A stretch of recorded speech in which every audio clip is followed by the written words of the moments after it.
पुराने समय में जैसे कि आप जानते ही हैं कि स्वयंवर किए जाते थे, तो एक राजा ने अपनी बेटी के लिए स्वयंवर का विचार बनाया और उसमें शर्त ये थी कि जो भी व्यक्ति 1 से 20 तक गिनती सुनाएगा उसके साथ राजकुमारी का विवाह कर दिया जाएगा। अब ये बहुत आसान सी चीज थी, बहुत सारे राजकुमार, राजा, बहुत लोगों की लाइन लग गई और सबने आकर प्रयास किया। सब 1 से 20 तक गिनती सुनाते और रिजेक्ट हो जाते। कुछ लोगों ने उपहास भी उड़ाया, मजाक भी उड़ाया कि भाई राजा शायद अपनी बेटी की शादी ही नहीं करना चाहते हैं, तो इस तरीके की शर्त इसलिए रख दी गई है क्योंकि ऐसी कोई विशेष गिनती तो है नहीं जो 1 से 20 तक होती है, वो हम सब सुना ही चुके हैं। लेकिन स्थिति ये आ गई कि भाई सब लोग ट्राई कर चुके थे और राजकुमारी को अब तक कोई पसंद नहीं आया था, यानी कि उनकी जो ये डिमांड थी इस पे कोई खरा नहीं उतरा था।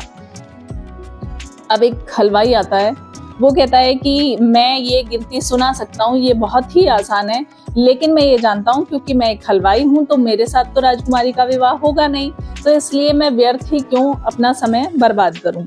लेकिन राजकुमारी ने कहा कि यदि आप सही तरीके से 1 से 20 तक गिनती सुना देते हैं तो मैं अवश्य ही आपको अपने वर के रूप में चुन लूंगी।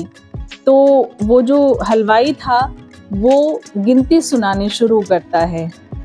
1 भगवान, 2 पक्ष, 3 लोक, 4 युग, 5 पांडव, 6 शास्त्र, 7 वार, 8 खंड, 9 ग्रह, 10 दिशा, 11 रुद्र, 12 महीने, 13 रत्न, 14 विद्या, 15 तिथि, 16 श्राद्ध, 17 वनस्पति, 18 पुराण, 19वीं तुम और 20वां मैं।